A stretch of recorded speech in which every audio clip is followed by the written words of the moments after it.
किसी भी देश के पासपोर्ट की ताकत सिर्फ वीजा फ्री यात्रा से नहीं बल्कि निवेश और बेहतर जीवन की संभावनाओं से तय होती है। इन्हीं आधारों पर हाल ही में जारी किया गया है ग्लोबल पासपोर्ट इंडेक्स यानी कि जीपीआई 2026। अब दुनिया के टॉप 10 कंट्रीज में अगर देखेंगे तो शक्तिशाली पासपोर्ट्स में अभी भी यूरोप का दबदबा कायम है। 9 यूरोपीय देश इस टॉप 10 की लिस्ट में शामिल हैं। अब ऐसे में सवाल उठता है कि भारत की रैंक क्या है और इस मूल्यांकन और हेनले पासपोर्ट इंडेक्स दोनों के मूल्यांकन में क्या फर्क है। इस भेद को समझते हैं और साथ ही यह समझते हैं कि ये जो इंडेक्स है इसमें भारत की जो पोजीशन है वो किस तरफ इशारा कर रही है और हेनले पासपोर्ट इंडेक्स से ये किस तरह से भिन्न है। तो आइए शुरू करते हैं इस वीडियो को और समझते हैं इस पूरे के पूरे टॉपिक को। लेकिन उससे पहले आपके लिए एक महत्वपूर्ण सूचना है कि अगर आप तैयारी कर रहे हैं यूपी पीसीएस की और चाहते हैं इस तैयारी को प्रीलिम्स और मेंस दोनों के लेवल पर बेहतर करना, तो आप जुड़ सकते हैं हमारे यूपी पीसीएस फाउंडेशन कोर्स से, जो कि प्रीलिम्स मेंस दोनों की समग्र तैयारी कराता है, माध्यम हिंदी और इंग्लिश दोनों में। अब यहाँ पर ऑफलाइन मोड में अगर आप क्लासेस करना चाहते हैं तो हमारी प्रयागराज और लखनऊ शाखा से जुड़ सकते हैं, और अगर ऑनलाइन मोड में आप चाहते हैं तो आप क्लासरूम से लाइव क्लासेस के माध्यम से इस तैयारी को कर सकते हैं, जिसमें कि 600 प्लस घंटों की क्लासेस के माध्यम से आपके प्रीलिम्स और मेंस की तैयारी को कवर किया जाएगा। इसकी विशेषता यह है कि कोर्स जिस दिन शुरू होता है उस दिन से लेकर 3 वर्ष तक इसकी वैलिडिटी होती है, यानी कि 3 वर्ष तक आप जितनी बार चाहें इस कोर्स को देख सकते हैं, अपना रिवीजन कर सकते हैं, अपनी तैयारी को बेहतर बना सकते हैं। साथ साथ इस कोर्स के साथ आपको 2 वर्ष तक यूपी पीसीएस प्रीलिम्स की जो टेस्ट सीरीज है वो निःशुल्क मिलती है। यानी कि इस कोर्स के लिए जब आप भुगतान करते हैं तो उसके लिए आपको इसके लिए टेस्ट सीरीज के अलग से भुगतान की जरूरत नहीं पड़ती है, और टेस्ट सीरीज का ये इंपॉर्टेंस होता है कि आपकी धार जो तैयारी की है वो मजबूत होती है। तो इसके लिए विस्तार से जानने के लिए आपको क्या करना है, तो दृष्टि लर्निंग ऐप को डाउनलोड कर लीजिए, वहां पर यूपी पीसीएस फाउंडेशन कोर्स को सर्च कर लीजिए। वहां पर और सारे फीचर्स दिए हुए हैं। फिर भी मन में अगर कोई सवाल है तो कॉल करिए, 8750187501 हमारा नंबर है, और डिस्क्रिप्शन में ऊपर ही आपको लिंक मिलेगी। अगर कुछ भी समझ नहीं आता है तो लिंक पर क्लिक करें, सीधे आपको इस कोर्स तक वो लिंक पहुंचा देगी। अब देखिए, खबर यही है कि ग्लोबल पासपोर्ट इंडेक्स, जिसको जीपीआई कहते हैं, 2026 जो है इसका जारी कर दी गया, और दुनिया के शीर्ष यानी कि टॉप 10 जो पावरफुल कंट्रीज हैं उसमें अगर आप देखेंगे तो 9 यूरोपीय देश इसमें दिखाई दे रहे हैं। अब यह भी सवाल उठता है कि आखिर ये यानी कि जीपीआई की बात कर लें और वो हेनले पासपोर्ट इंडेक्स से कैसे अलग है, क्या यह अलग कहानी बयां करता है, तो इस पर हम चर्चा करेंगे और यह भी जानेंगे कि भारत की स्थिति इसमें कहां पर है। अब देखिए, ये सबसे पहले सवाल तो इसके बारे में यही उठता है कि किसके द्वारा जारी किया जाता है। तो यह भी याद रखिएगा कि GPI basically global citizen solutions के द्वारा जारी किया जाता है। किसके द्वारा? ग्लोबल सिटीजन सॉल्यूशन, इसके द्वारा ये क्या किया जाता है, जारी किया जाता है।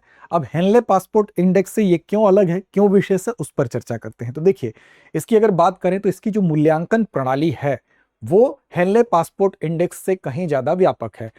ये 3 स्तंभों पर मुख्य तौर पर काम करता है। यहां पर 3 स्तंभ आपको देख रहे हैं कि ये विभिन्न संकेतक हैं इसमें, और तीनों के अलग अलग वेटेज हैं, जिसमें सबसे ज्यादा वेटेज किसका है, तो 50% वेटेज जो है यहां पर आपको दिखाई दे रहा है।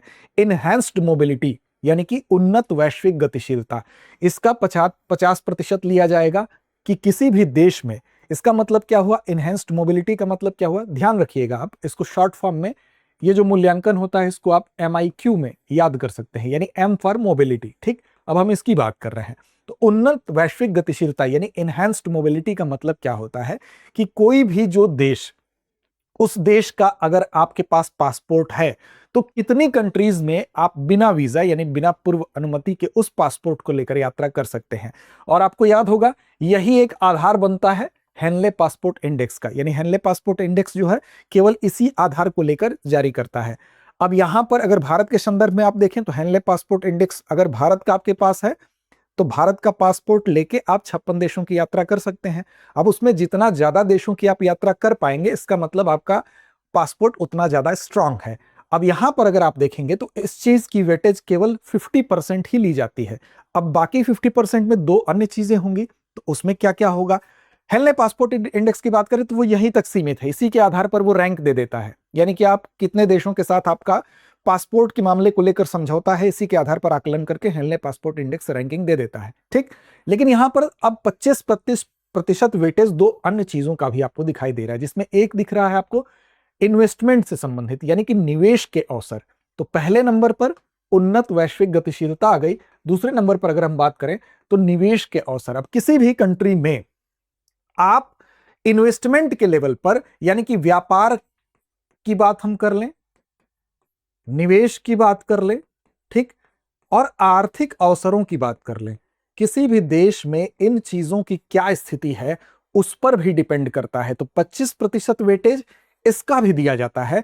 इस जो जब इसका मूल्यांकन होता है, जीपीआई का मूल्यांकन होता है इसके आधार पर, तो यह भी देखा जाता है कि व्यापार, निवेश और आर्थिक अवसर किसी देश में कितने बेहतर हैं। ठीक, इसका 25% वेटेज, और 25% वेटेज तीसरे नंबर पर आप देख रहे हैं कि क्वालिटी ऑफ लिविंग यानी कि जीवन की गुणवत्ता का भी 25% वेटेज होता है। इसका मतलब यह हुआ कि किसी भी देश में शिक्षा व्यवस्था की क्या स्थिति है, स्वास्थ्य व्यवस्था की क्या स्थिति है, सुरक्षा, सेफ्टी की क्या स्थिति है, ठीक, साथ साथ यहां पर इन चीजों के अलावा वहां पर आय का स्तर क्या है, ठीक, आय स्तर क्या है, वहां पर राजनीतिक स्थिरता कितनी है, यानी कि पॉलिटिकल स्टेबिलिटी कितनी है, इसका भी मूल्यांकन किया जाता है। तो हम कह सकते हैं कि जीवन की गुणवत्ता के अंतर्गत भी 25% वेटेज है। इसका मतलब स्वास्थ्य, शिक्षा, सुरक्षा, आय स्तर और राजनीतिक स्थिरता जैसी चीजों का भी मूल्यांकन इसके अंतर्गत होता है। तो अगर आप देखेंगे हेनले पासपोर्ट इंडेक्स से कंपैरिजन करेंगे तो आपको दिखाई देगा कि यहां पर इसका जो दायरा है मूल्यांकन करने का किसी भी देश के पासपोर्ट का, वो काफी व्यापक हो जाता है। तो इस तरह से हेनले पासपोर्ट इंडेक्स जहां केवल वैश्विक गतिशीलता को ध्यान में रखते हुए मूल्यांकन करता है, वहीं पर इसकी अगर बात करें, जीपीआई की बात करें, तो इसकी मूल्यांकन प्रणाली में इन्वेस्टमेंट और साथ साथ क्वालिटी ऑफ लिविंग का भी 25% वेटेज होता है। ठीक, अब चलिए, अब इसमें इस बार जो रैंक है शीर्ष, उसमें अगर जरा सा हम रैंकिंग को भी देख लेते हैं तो रैंकिंग टॉप 10 में यूरोपीय दबदबा है। 90% शीर्ष जो पासपोर्ट हैं वो किसके हैं, यूरोप के हैं। सबसे ऊपर आपको स्वीडन जरूर दिखाई दे रहा है, स्वीडन के, स्विट्जरलैंड और फिनलैंड की स्थिति टॉप 3 में आपको दिखाई दे रही है।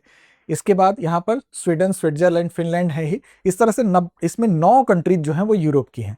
अब इसमें कौन कंट्री यूरोप की नहीं है वो आप कमेंट करके बताइए, इसमें यूरोपियन कंट्री कौन सी नहीं है। ठीक, अब ये आपको पूरा रैंक यहां पर दिखाई दे रही है, 9 कंट्री। अब आप सर्च करिए और बताइए कौन इन 9 कंट्री के अलावा इस टॉप 10 रैंक में शामिल है जो कि यूरोपीय कंट्री नहीं है। तो इसमें स्वीडन, स्विट्जरलैंड, फिनलैंड के अलावा जर्मनी, नीदरलैंड और डेनमार्क संयुक्त रूप से एक स्थान पर है, और साथ साथ इसके अलावा आयरलैंड, यूके, नॉर्वे और सिंगापुर भी इसमें शामिल है। ठीक, अब यहां पर सवाल उठता है कि भारत की क्या स्थिति है, तो जरा सा उसको भी देख लेते हैं। भारत की स्थिति को अगर आप देखें तो जहां पर हेनले पासपोर्ट इंडेक्स में भारत की रैंक आपको 80वीं दिखाई दे रही थी, ठीक, यानी कि केवल एक सेगमेंट में, यानी कि हम भारत का पासपोर्ट लेके कितनी देश की यात्रा कर रहे थे उसके आधार पर हेनले पासपोर्ट इंडेक्स जारी हो रहा था, तो वहां पर हमारी रैंक 80 थी। लेकिन यहां पर आप देखें, यहां पर रैंक भारत की क्या है, 125वीं है। तो मूल्यांकन का आधार क्या है, यहां पर निवास, निवेश और समग्र जीवन स्तर का मूल्यांकन हो रहा है, तो यहां पर हम थोड़ा सा पिछड़ते दिखाई दे रहे हैं। और केवल वीजा फ्री आगमन पर, वीजा ऑन अराइवल पहुंच के आधार पर जो मूल्यांकन हो रहा था, वहां हमारी रैंक 80 थी। तो हम 56 देशों की सुगम यात्रा की सुविधा हमारे पासपोर्ट के साथ उपलब्ध थी। अब यहां पर क्या निष्कर्ष निकलता है कि जो समग्र वैश्विक एकीकरण में हमको अभी भी स्ट्रक्चरल डेवलपमेंट की जरूरत है, यानी कि संरचनात्मक विकास की जरूरत है। ठीक, तो भारत 200 देशों में, यह भी याद रखिएगा, ये रैंकिंग कितने देशों में है, तो 200 देशों में भारत ने 125वीं रैंक इसमें हासिल की है। तो इसका मतलब कि अब इसमें भी जो अलग अलग सेगमेंट हैं, जैसे मोबिलिटी की बात कर ले तो मोबिलिटी में भारत की 135वीं रैंक है। क्वालिटी ऑफ लाइफ की बात कर ले तो 118वीं रैंक है। और समग्र रूप से जब तीनों सेगमेंट आपको बताए गए थे वेटेज के आधार पर, तो तीनों को मिला दिया जा रहा है तो 125वीं रैंक आ रही है। वहीं पर हेनले पासपोर्ट इंडेक्स जो कि जुलाई 2026 में जारी किया गया, भारत उसमें 80वें रैंक पर है। 56 देशों में भारत के पासपोर्ट को लेकर यात्रा की जा सकती है। अब अधिकांश उसमें ऐसे ही देश हैं जैसे अफ्रीकन कंट्रीज है, एशिया की कंट्रीज है, कैरेबियन कंट्रीज है, पैसिफिक क्षेत्र की कंट्रीज है। इसका मतलब क्या हुआ कि अभी भी हमें जो अमेरिका है, चाहे यूके है, चाहे अधिकांश यूरोपीय देश है, उसके लिए हमको पूर्व स्वीकृत वीजा की जरूरत पड़ती है, प्री अप्रूवल वीजा की हमको अभी भी जरूरत पड़ती है। तो इसका मतलब ये कैसे सुधार होगा, तो ये तभी सुधार होगा जब ये भारत की जो इंडिया की रैंक है ग्लोबल पासपोर्ट इंडेक्स में हम बेहतर करें, यानी कि समग्र आधार पर हम संरचनात्मक विकास करें। क्या क्या करना चाहिए, तो देखिए, हालांकि 125वीं रैंक स्पष्ट करती है कि वैश्विक मंच पर भारत शक्तिशाली उपस्थिति दर्ज करने के लिए भारत की केवल यात्रा समझौते जरूरी नहीं है कि मान लीजिए अफ्रीकन कंट्री से यात्रा होगी कि भाई हमारे पासपोर्ट को कोई धारण करता है इंडिया के, तो यहां पर आप उसको आने देंगे बिना पूर्वानुमति के भी वो आ सकता है। तो ये केवल यात्रा समझौतों से हमको अब आगे बढ़ना पड़ेगा, बल्कि हमको निवेश अवसर और जीवन की जो गुणवत्ता है, ऐसे बुनियादी ढांचे में भी सुधार करने की जरूरत है।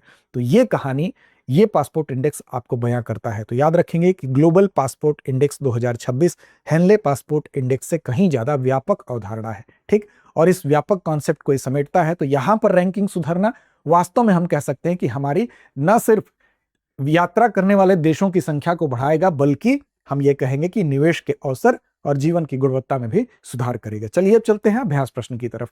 ग्लोबल पासपोर्ट इंडेक्स जीपीआई 2026 किस संस्था के द्वारा जारी किया गया है? इसका जवाब आपको देना है कमेंट बॉक्स में। विश्व bank, Henley and partners, global citizen solutions या विश्व आर्थिक मंच। साथ ही साथ ये भी आप याद रखिएगा कि इसमें जो आंकड़े लिए जाते हैं, वो आंकड़े किसके द्वारा लिए जाते हैं? तो वैश्विक संस्थाओं के द्वारा आंकड़े लिए जाते हैं। यानी कि चाहे वर्ल्ड बैंक हो गया, वर्ल्ड इकोनॉमिक फोरम हो गया, इसके अलावा जो सस्टेनेबल डेवलपमेंट रिपोर्ट हो गई, इन सारी चीजों से आंकड़े लिए जाते हैं। तो इसका मतलब कि अगर हम इंफ्रास्ट्रक्चर हमारा बेहतर होगा, हमारी आर्थिक स्थिति बेहतर होगी, हमारे यहाँ निवेश बेहतर होगा, तो अपने आप ये सारी रिपोर्ट्स उस चीज को बताएंगी और भारत इस रैंक में भी ऊपर आएगा। तो चलिए कमेंट बॉक्स में इसका जवाब दीजिए। साथ साथ चैनल को सब्सक्राइब नहीं किया है तो कर लीजिए। लड़ते रहिए, अपने लक्ष्य की ओर बढ़ते रहिए। अब एग्जाम की तैयारी को और बेहतर करने के लिए हमारे चैनल को लाइक, शेयर और सब्सक्राइब करना ना भूलें।